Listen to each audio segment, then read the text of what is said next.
दुनिया की मुश्किल है डगर, नदिया की मौजें हैं और प्यार का सफर। ढूंढे हर कोई यहाँ किसी का सहारा, नसीबों से मिलता है ये एक किनारा, एक किनारा, एक किनारा।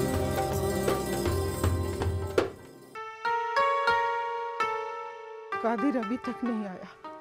अल्लाह खैर करे। इसी दिन के लिए तुम्हें समझाती थी, जब बेटे बड़े हो जाएं तो उनके साथ जोर जबरदस्ती नहीं किया करते। गुल को फोन लगाओ। हजारों बार फोन ट्राई कर चुका हूँ, उसका फोन लग नहीं रहा।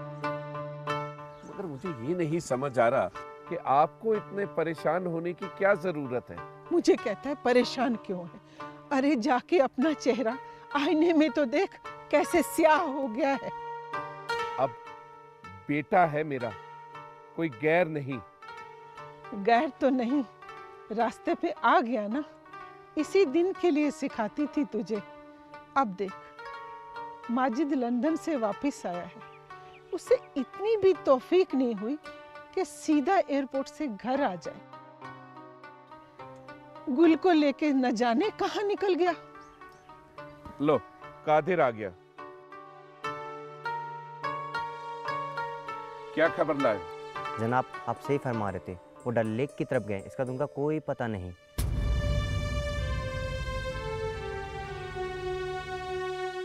मुझे डर था, इसी बात का मुझे डर था। इसका भूत उतरता कहां है? साहबजादे 3 साल के बाद लंदन से वापस आए, लेकिन इश्क के भूत को साथ लेके इश्क ने गालिब निकम्मा कर दिया। अब आप ही उसकी राह देखिए, मुझे तो सैकड़ों काम है। कादिर, गाड़ी बाहर निकाल। जी जनाब। मेरा दिल कहता है गुस्सा थूक कर 2 मिनट उसका इंतजार तो कर लो। हो सकता है वो किसी और काम से डल की तरफ गया हो। कश्मीर आने के बाद और कौन सा जरूरी काम रह जाता है? पढ़ाई करने के बाद क्या वो अपनी मर्जी की नौकरी चुनने गए हैं, या बिजनेस या सियासत? सियासत? हाँ, सियासत। आजकल सियासी हवा नौजवानों को बिजनेस से ज्यादा अपनी तरफ खींच रही है। और खींचे भी क्यों ना, सियासत में बिजनेस से कहीं ज्यादा फायदा है, रुतबा है, हैसियत है। आखिरकार बिजनेसमैन भी तो अपना काम निकलवाने के लिए हमारे पास आते हैं। वैसे भी हमारी पार्टी को पढ़े लिखे नौजवानों की बहुत जरूरत है। मैंने तो सोच रखा है, माजिद जब आएगा तो उसको अकेले में ले जाके उसकी राय जानने की कोशिश करूंगा। अगर उसकी दिलचस्पी सियासत में हुई तो अभी से उसके लिए राह हमवार करने की कोशिश करूंगा। बस अपनी कोशिशें अपने पास रखो। मेरा बेटा सुबह से न जाने कहां भटक रहा होगा, और तुम्हें सियासत की पड़ी है। इतनी देर हो गई, खबर तो लगाओ, अपने जानने वालों को फोन तो करो।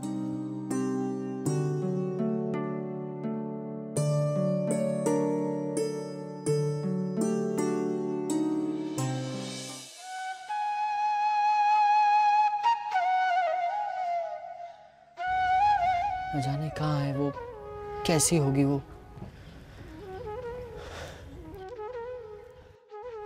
शौकत भाई,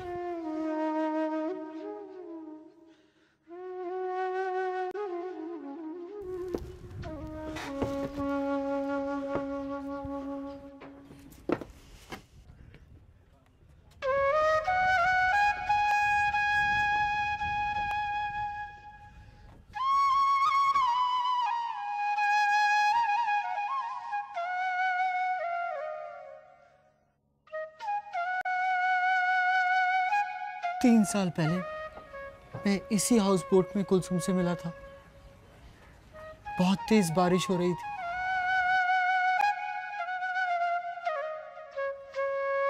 कोई है?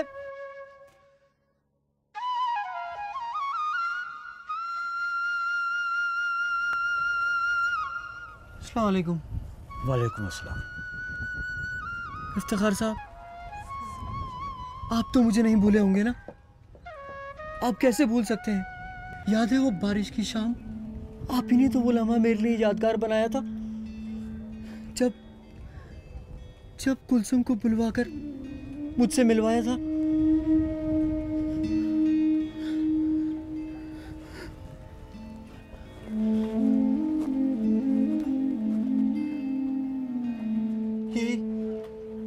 यही वो हाउस बोट है जिसके बारे में मैं तुम्हें बताया था, गुल। अरे हाँ राबिया, इस वक्त पीने में क्या मिलेगा? नमकीन चाय या कहवा? अभी लाई। क्या तुमने पहली बार ये?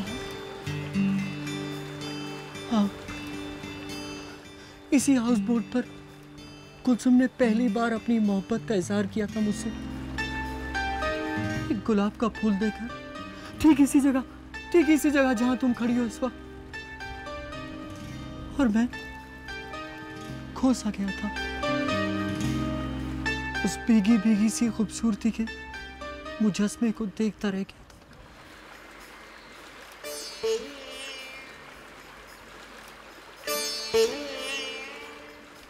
कहवा ले आया हूँ साहब। इफ्तिखार मियां, गालिबन आप तो मुझे नहीं भूले ना? कहवा पी लीजिए, अगर उसके बाद कुछ और चाहिए तो मुझे बताइएगा।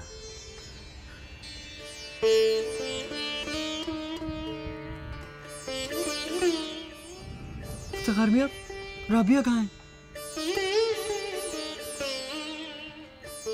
अरे आप लोग मुझसे इस तरह का सलूक क्यों कर रहे हैं? माजिद, 3 बरस बीत चुके हैं। 3 बरसों में तो दुनिया बदल जाती है। नहीं गुल, कुछ भी तो नहीं बदला। मेरी दुनिया तो कल भी वही थी और आज भी वही है। लेकिन ना जाने ये लोग मेरे साथ ऐसा सलूक क्यों कर रहे हैं? क्यों मुझे अजनबियों की तरह मेरे साथ सलूक कर रहे हैं ये लोग? मुझे लगता है जरूर ये लोग मुझसे कुछ छुपा रहे हैं, जरूर कुछ छुपा रहे हैं गुल। माजिद, कहीं कुलसुम को कुछ? नहीं नहीं गुल, मेरी कुलसुम को कुछ नहीं हो सकता। वो मुझे छोड़कर कहीं नहीं जा सकती। सुना तुमने? कहीं नहीं जा सकती।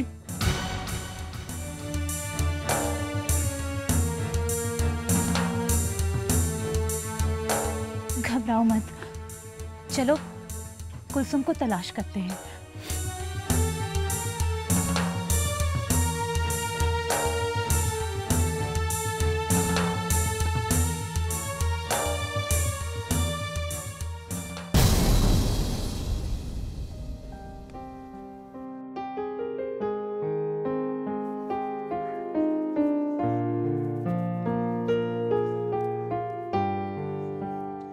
वाजवान तैयार हो गया?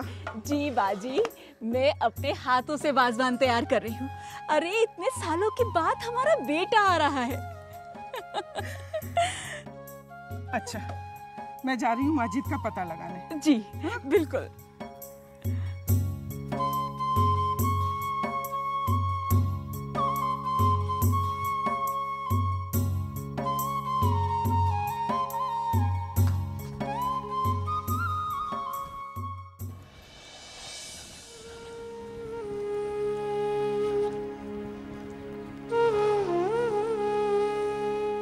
कुछ पता चला? नहीं, पर आप घबराइए मत, गुल उसके साथ है, वो आ ही रहा होगा। जनाब, गाड़ी निकाल लिए, आपके जाने की बात कर रहे थे। ठीक है, तुम जाओ। अब सोचता हूँ कुछ इंतजार करके ही जाऊं, बेटे से मिल के ही जाऊं।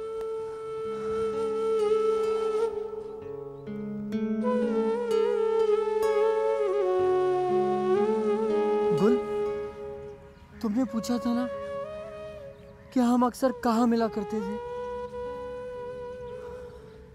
ये पूछो कि कहाँ नहीं थी वो। इस वादी में जहां देखो वहां मौजूद थी वो। कुलसुम तो बस कुलसुम थी। गुल, कुलसुम अजीब सा नाम लगता है, मगर इस नाम से मोहब्बत की खुशबू आती है। मैं आवाज देता था और वो भागी चली आती थी, जैसे यही कहीं छुपी बैठी हो, हवाओं में, खुशबू में, फूलों में, हर जगह हो जैसे। कुलसुम, कुलसुम, कुलसुम। माजिद, क्या कर रहे हो? अरे, ऐसा पहली बार हुआ है कि मैंने आवाज दी और वो नहीं आई।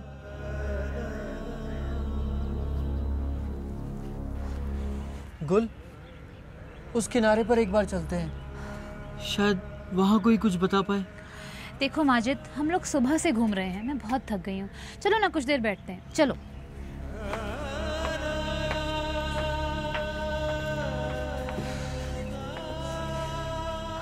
माजिद, तुम सुबह से खुद तो पागल हो ही रहे हो, मुझे भी कर रहे हो। अब घर चलो, फूफी और डैडी परेशान हो रहे होंगे। कोई परेशान नहीं हो रहा होगा। वैसे भी डैडी को सियासत और सियासी दोस्तों से फुर्सत कहाँ। ऐसा नहीं कहते। एक्चुअली सब डैडी एक जैसे होते हैं। हमें लगता है कि वो हमारी बिल्कुल केयर नहीं करते, मगर वो हर लम्हा हमारी केयर करते हैं। तुम्हारी करते होंगे, मैं तो उनसे ये बात कह भी नहीं सकता। बहुत अच्छी तरह जानता हूँ अपने डैडी को। उनके लिए जिंदगी की सबसे जरूरी चीज सियासत है। बेटे और सियासत में से कुछ चुनना हो तो वो सियासत को ही तरजीह देंगे। माजिद, ऐसा नहीं कहते।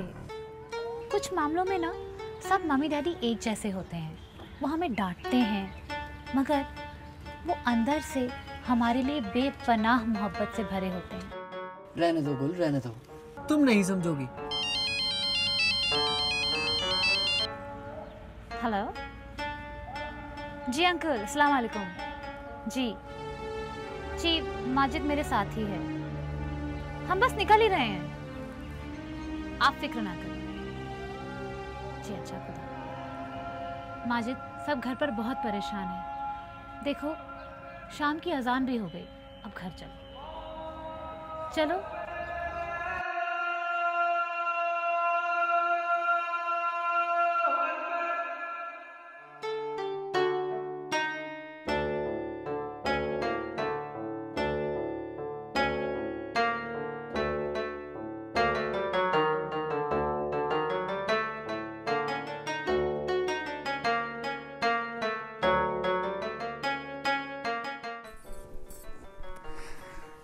कोई ऐसे भी करता है बेटा? सुबह से इंतजार करते करते रात हो गई। देख ली तेरी मोहब्बत, तू इतना गैर हो गया कि एयरपोर्ट से कहीं और चला गया। नहीं नहीं बुआ, ऐसी कोई बात नहीं है। दरअसल गलती मुझे से हुई है। अरे तुम बताओ ना, मैं ही इसे जबरदस्ती एयरपोर्ट से अपने घर ले गई थी। जी वो मैं तो घर के लिए आ रहा था। वो अरे मैंने अपने हाथों से वाज़वान तैयार किया है। अब भला मेरे बेटे को लंदन में कश्मीरी खाने कहाँ नसीब होते होंगे। रहने दो, इसको हमारी परवाह ही कब थी। अरे फूफी जान, तेरी सारी खताएं माफ, भूलना मत। सारा घर तुझे प्यार करता है, तेरी फिक्र करता है।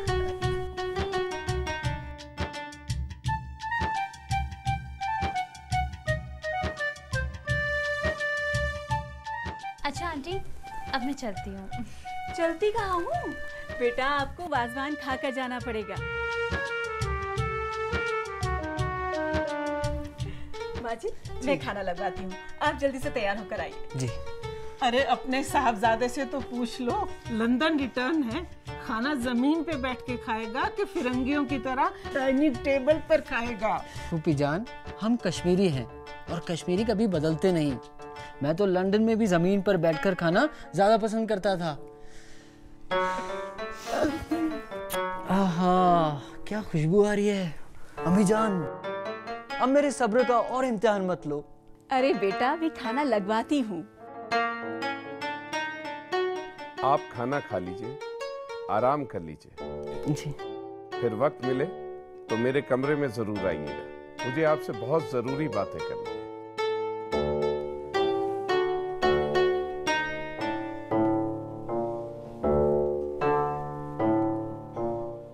खाना खाने के बाद अब्बू के कमरे में चले जाना, नहीं तो वो नाराज हो जाएंगे। ठीक है बेटा?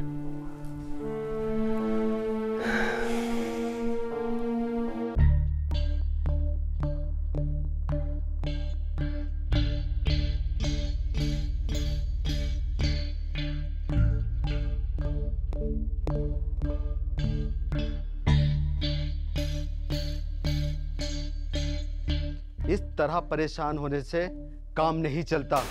हर काम में सब्र की जरूरत होती है।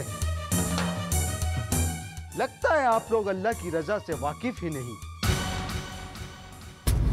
सियासत है तो हर सियासत की काट का नाम है मलिक जिलानी। क्या समझे? बिल्कुल सही कहा मलिक भाई। सियासी आसार भी कुछ अच्छे नजर नहीं आ रहे, और सुना है आजकल घरों की तलाशियां भी ली जा रही हैं। ये दुनिया वाले अभी इतने पागल भी नहीं हुए कि मलिक के घर की तलाशी ले ले। हमें नमाज के लिए जाना है, उसके बाद हमारी कुछ खास लोगों से मीटिंग है, उसके बाद ही फिर आप लोगों से मुलाकात होगी। तब तक के लिए अल्लाह हाफिज। अल्लाह हाफिज।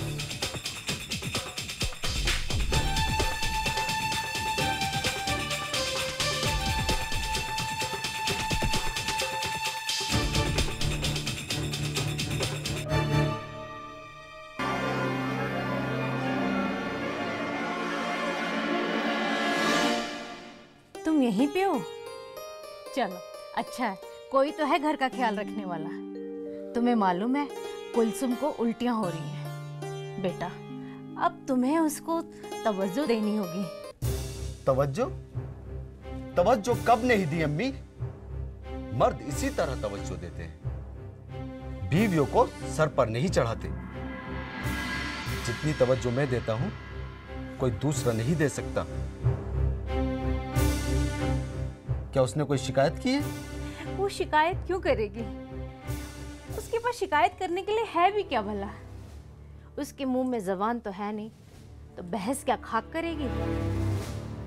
पर बेटा मेरी समझ में एक बात नहीं आती, वो इतनी गुमसुम और चुप चुप क्यों रहती है? ये उसकी फितरत है अम्मी, वो ऐसी ही है, खामोश रहती है। अब अगर कोई खामोश रहे तो क्या ही किया जा सकता है? तुम्हें अपनी सियासत से फुर्सत ही कहाँ है? थोड़ा सा उसके लिए वक्त निकालो और उसके जज्बातों को समझने की कोशिश करो। तुमने कभी जानने की कोशिश करी वो इतनी गुमसुम क्यों रहती है? अब मुझे क्या पड़ी है अम्मी? हाँ, अगर वो जुबान दराजी करती या उड़ने की कोशिश करती तो पर कतरे जा सकते हैं,